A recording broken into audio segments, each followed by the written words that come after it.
오늘은 본문의 말씀을 통해 후회하심이 없느니라 라는 제목으로 하나님의 말씀 증거하도록 하겠습니다.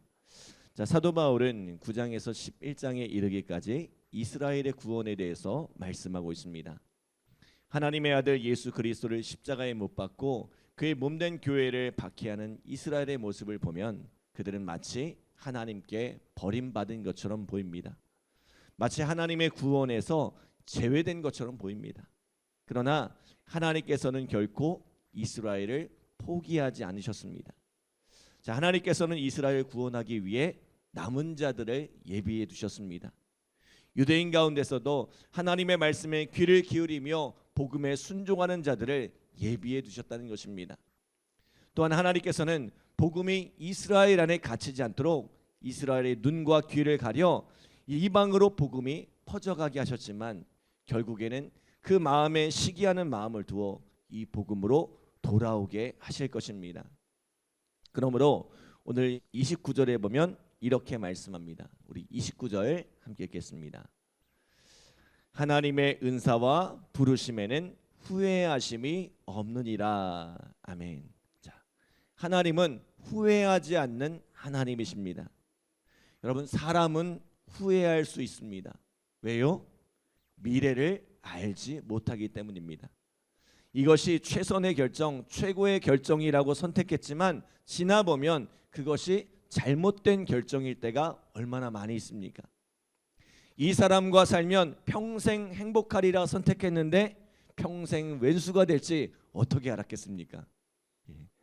사람의 선택에는 실수가 많고 실패도 많고 그래서 후회도 많습니다. 그러나 하나님은 후회하지 않으세요. 왜요? 하나님은 미래를 아시는 하나님이시기 때문입니다. 종종 말씀드리는 것처럼 하나님은 영원하신 하나님이세요. 여기서 영원이란 오랜 시간, 끝없는 시간이 아니라고 했어요. 영원은 시간 너머에 있는 곳이라고 했습니다. 인간은 시간의 역사를 따라 살아가지만 하나님은 시간 너머에 계시기 때문에 과거와 현재와 미래를 통으로 보시는 하나님이라고 했습니다. 성경에 아브라함의 하나님, 이삭의 하나님, 야곱의 하나님이라고 하는 것은 아브라함이 만났던 하나님과 이삭이 만났던 하나님과 야곱이 만났던 하나님이 모두 같은 하나님이란 거예요. 그 사이에 수십 년, 수백 년의 세월이 흘렀지만 하나님의 시간은 변하지 않는다는 거예요. 때문에 우리는 하나님을 알파와 오메가의 하나님, 처음과 나중의 하나님이라고 합니다. 하나님은 역사의 처음부터 끝을 이루시는 하나님이세요. 우리에게 역사는 이루어져 가는 과정이지만 하나님께 역사는 이미 모두가 이루어진 일이에요. 그러므로 시편 139편 16절로 18절에 보면 이렇게 말씀하죠. 내 형질이 이루어지기 전에 주의 눈이 보셨으며 나를 위하여 정한 날이 하루도 되기 전에 주의 책에 다 기록되었나이다. 하나님이여, 주의 생각이 내게 어찌 그리 보배로우신지요. 그 수가 어찌 그리 많은지요.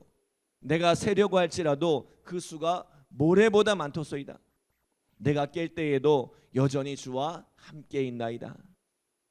자, 하나님께서 내가 태어나기도 전에 나의 모든 삶을 아시고 주의 책에 내 삶을 기록해 두셨다는 것입니다. 그리고 세상 수많은 사람들과의 만남과 그 관계 속에서 이루어지는 그 수많은 경우의 수를, 또 세상의 질서와 환경 속에서 일어나는 그 수많은 경우의 수를 헤아리고 계신다는 거예요. 심지어 참새 한 마리가 떨어지는 것까지도 하나님의 계산 안에 다 들어있다는 거예요. 그 모든 가능성을 헤아려 가장 좋은 길을, 가장 완전한 길을 예비해 두셨다는 것입니다. 역사는 그렇게 하나님의 완전한 뜻 가운데 진행되고 있다는 거예요. 때로는 그것이 하나님의 실패처럼 보이고 또 하나님의 실수처럼 보이지만 그 실패와 실수처럼 보이는 그 순간까지도 모두가 하나님의 계획 안에 있다는 것입니다. 사람은 실패한 후에 뒤늦게 해결의 길을 찾고 새로운 길을 모색하지만 하나님은 실패까지도 그 계획에 포함하시는 분이란 거예요. 무슨 이야기를 하려는 거예요?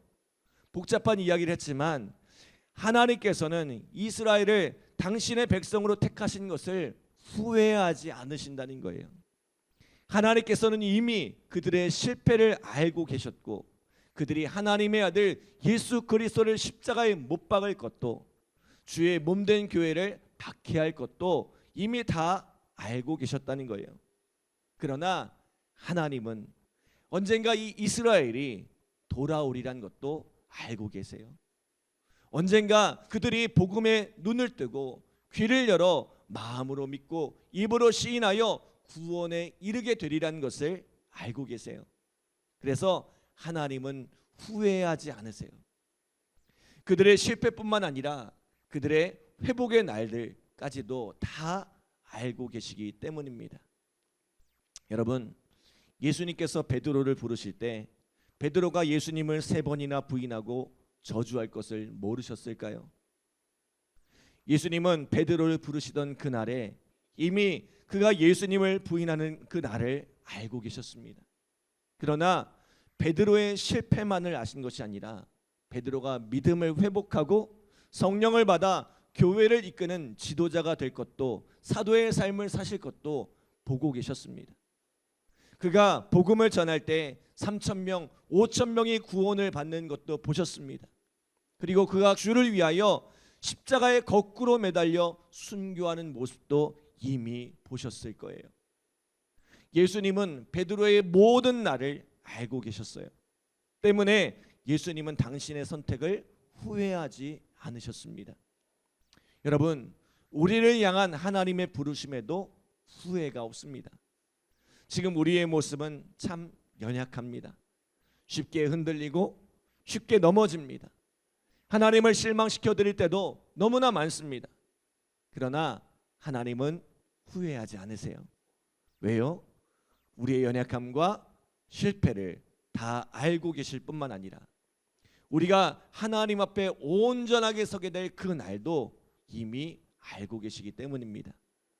우리를 통하여 당신의 뜻을 이루어갈 날들을 이미 보고 계시기 때문입니다. 나는 나를 보면서 실망할지 모르지만 하나님은 절대로 실망하지 않으세요. 그러니까 넘어졌다고, 실패했다고 너무 실망하지 마세요. 모든 것에 합력하여 선을 이루시는 하나님께서 우리를 가장 좋은 곳으로 이끄실 것입니다. 그러므로 오늘 사도 바울은 이렇게 말씀합니다. 자, 우리 33절로 36절 말씀 함께 읽겠습니다. 33절로 36절 시작. 깊도다 하나님의 지혜와 지식의 풍성함이요 그의 판단은 헤아리지 못할 것이며 그의 길은 찾지 못할 것이로다. 누가 주의 마음을 알았느냐? 누가 그의 모사가 되었느냐? 누가 주께 먼저 드려서 갚으심을 받겠느냐? 이는 만물이 주에게서 나오고 주로 말미암고 주에게로 돌아감이라. 그에게 영광이 세세에 있을지어다. 아멘. 자, 바울은 하나님께서 왜 이스라엘을 외면하시고 이방인들에게 복음을 전하게 하시는가? 이스라엘은 앞으로 어떻게 될 것인가에 대한 물음에서 답을 찾기 위해 나름의 근거들을 찾아냈습니다. 그러나 그 답을 찾기 위해 씨름하는 동안 깨닫게 된 것이 무엇입니까? 이 구원의 역사를 이루기 위한 하나님의 계획과 섭리가 참으로 신묘막측하더라는 것입니다. 그리고 이 구원의 역사가 얼마나 놀라운지 우리가 이것을 다 헤아리려 하는 그 자체가 얼마나 어리석은 일인지를 깨닫게 된 것입니다. 앞서 말씀드린 것처럼 하나님은 태초부터 영원에 이르는 그 모든 시간을 헤아리고 계십니다.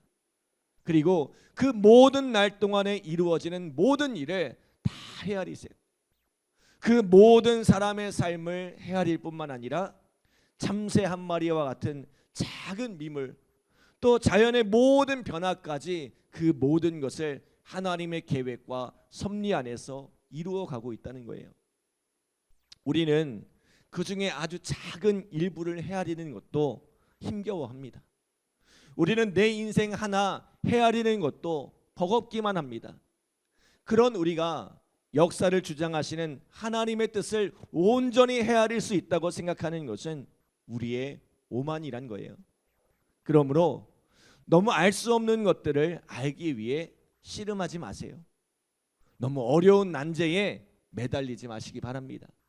그저 우리가 해야 할 일은 세상 모든 만물을 주장하시는 하나님, 그리고 그 모든 것을 합력하여 선을 이루시는 하나님, 가장 완전한 것을 만드실 그 하나님을 신뢰하는 것입니다. 그리고 그 하나님이 보여주시는 만큼 순종하며 나가는 것입니다. 우리는 어렵게 만드는 은사가 있는 것 같아요. 특별히 저 같은 이 목사들은 쉬운 것을 어렵게 이야기하는 은사가 있습니다. 그래서 하나님께서는 예수님을 믿고 구원받으라는 이 단순한 메시지를 주셨는데 우리는 자꾸만 어려운 고민들을 하고 어려운 질문에 에너지를 낭비하는 것 같습니다. 사랑하는 여러분, 우리는 잘 몰라도 됩니다. 중요한 것은 우리의 아버지 되신 하나님께 붙들리는 것입니다. 그 손만 잘 붙들고 가면 모든 길을 가장 잘 아시는 하나님께서 가장 좋은 길로 우리를 이끌어 주실 것입니다. 오늘 우리의 삶이 이 풍성한 하나님의 지혜 가운데, 풍성한 하나님의 은혜 가운데 붙들려 살아가는 복된 삶이 되기를 간절히 기도합니다. 기도하겠습니다.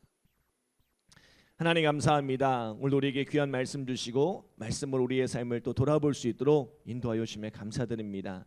하나님, 하나님의 부르심과 은사에는 후회하심이 없다고 했습니다. 하나님, 우리를 택하시고 우리를 이끄시는 이 모든 일들이 하나님께 후회가 없음을 믿습니다. 때로 우리가 실패하여 넘어지지만 그런 우리를 일으켜 세우사 아름다운 곳에, 완전한 곳에 우리를 세우실 줄 믿습니다. 그 하나님을 믿고 신뢰하며 이 믿음의 길을 걸어가게 하여 주시고, 때로는 이해되지 못해도, 때로는 알 수 없어도 하나님을 믿고 하나님을 부여잡고 나아가는 오늘 우리의 삶이 되어질 수 있도록 주님 축복하여 주시옵소서. 오늘 이 새벽에 간절한 마음으로 기도하는 우리 성도들 주님께서 응답하여 주시고 또 열매 맺게 하시는 하나님의 귀한 사랑과 은혜를 경험케 하여 주시옵소서. 감사드리며 예수님의 이름으로 기도드립니다. 아멘.